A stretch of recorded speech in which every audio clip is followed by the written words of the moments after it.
和 ChatGPT 师出同门，都是由 OpenAI 公司所推出的自动语音识别工具 Whisper 终于又有了新的增强了。现在除了有图形界面以外，甚至有了 GPU 可以来执行它了。有了 GPU 的并行处理功能，就可以更加快速的把影片产生出需要的字幕了。下面先来看一下这几个类似专案中间它的差异到底在哪里。最早 OpenAI 推出了由 Python 所撰写的 Whisper 神经网络引擎，可以做自动语音的识别。接着呢，我们上次的影片里面有介绍过这 Buzz 一样是使用 Python 来撰写的，但是它把 Whisper 呢包上了一个图形界面，可以让一般的使用者更加容易的来操作 Whisper。但是 Python 的缺点就是执行的速度是比较缓慢的，因此一个7-8分钟的影片可能要花个10几20分钟才能够转出需要的字幕。那后来有了另外一个专案叫做 Whisper.cpp，Whisper.cpp 就把 OpenAI 的 Python 的程式语言改用 C 跟 C++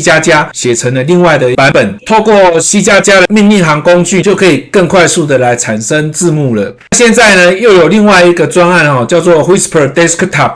它是继承自 Whisper.cpp 的专案，它除了有图形界面的增强以外，也有了专属的命令行工具。更好的是，它加上了 GPU 的功能。那有了这个 GPU 的功能，就可以更快速的来产生我需要的字幕了。那以下我们就来看一下 Whisper Desktop 要怎么安装，还有它的几个简单的执行的方法。那可惜的是 Whisper Desktop 目前只有 Windows 的版本，因此 macOS 跟 Linux 的朋友可能要再等一等，或者是你可以自行用它提供的原始码来编译出你需要的作业系统的执行档，再透过命令行就可以来执行了。那所以下面都是针对 Windows 这个环境的操作来做说明的。首先就从 GitHub 把需要的 zip 档给下载下来，也就是在 Whisper 的 GitHub 的网站上面，首先可以先找到 1.8.1， 把 Whisper Desktop.zip 给下载下来。然后接着呢，再到 1.8.2 呢，把它最新的 CLI 就是它的命令行的工具给下载下来，再把它解压缩到你要执行的资料夹里面就可以了。我是解压缩在我的这个资料夹里面。那解开以后就会有一个 Whisper Desktop.exe， 这个就是我执行档，它会来调用 Whisper.dll。这个 main.exe 呢，就是命令行的主要工具。那基本上有了这几个 Whisper， 它的基本的工具就已经都下载完成了。接着要把 Whisper 的 model 档案呢给下载下来。那现在我这边就有下载了 Medium 跟 Large 这两个模型。那它的下载的方式是这个样子，到我提供的网址里面，你找到这个网站以后，找到你要下载的模型档案，比如说要下载这个 Medium，ggml medium.bin， 然后点击它以后，在这个网页的中央这边呢有一个 download， 就点击这个 download， 它就可以下载下来。它是一个2进位的档案，就把它放到你要存放的资料夹就可以了。我是放在 Whisper Desktop 安装目录下面，我另外建了一个 models 这个资料夹，我就把这两个模型档就通通放进来。有了这些环境以后，就可以直接来执行了，直接执行 Whisper Desktop， 然后把需要的内容给一个一个的填上去就可以了。现在来执行 Whisper Desktop。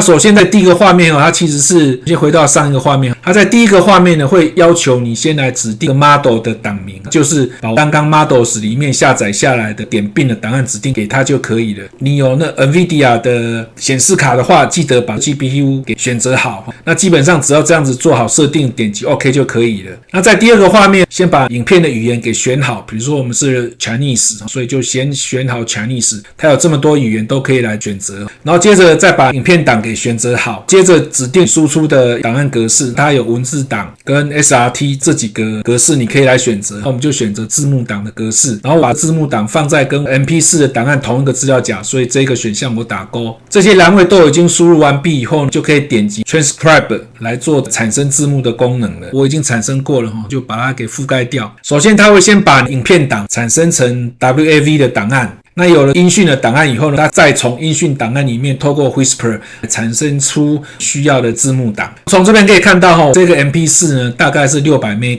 那产生出来的音讯的 WAV 档案有35 MB 的大小。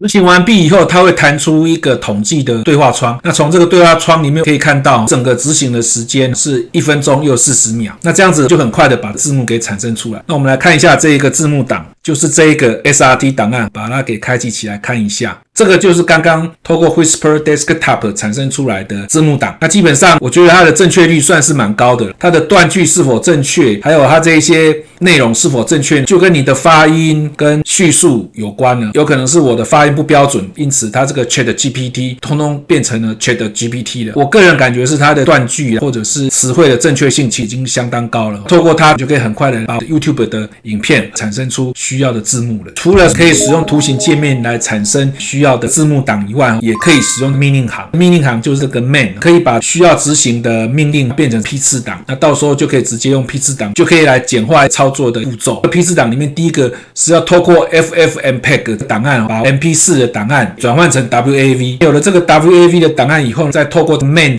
来产生出字幕档。这 main.exe 里面的参数减号 L 表示影片的语言是用哪一种语言，这边是使用了 ZH， 输出格式是要用 SRT， 减号 M 呢指定模型档案所在的路径，最后就是音讯的档案WAV 的档名。只要有这两个命令，就可以在命令行里面来产生需要的字幕了。我这个批次档是叫做 ASR， 接着再指定需要做转换的 MP4 的档案，首先就会先产生出 WAV 的档案，接着再用 WAV 的档案叫 main.exe 产生出 .srt 的档案。这个命令行目前有一个小问题，它在执行的时候显示出来的中文都会变成问号，但是并不影响最后产生出来的结果。最后产生出来的 SRT 的档案，它的内容会是正确的中文。今天就介绍 Whisper Desktop 给大家，那希望经常有需要制作影片字幕的朋友，可以透过它很快的、轻松又简单的来完成字幕的转换。如果各位觉得我介绍的工具对大家平常的工作有帮助的话，请记得订阅、按赞、分享，谢谢各位。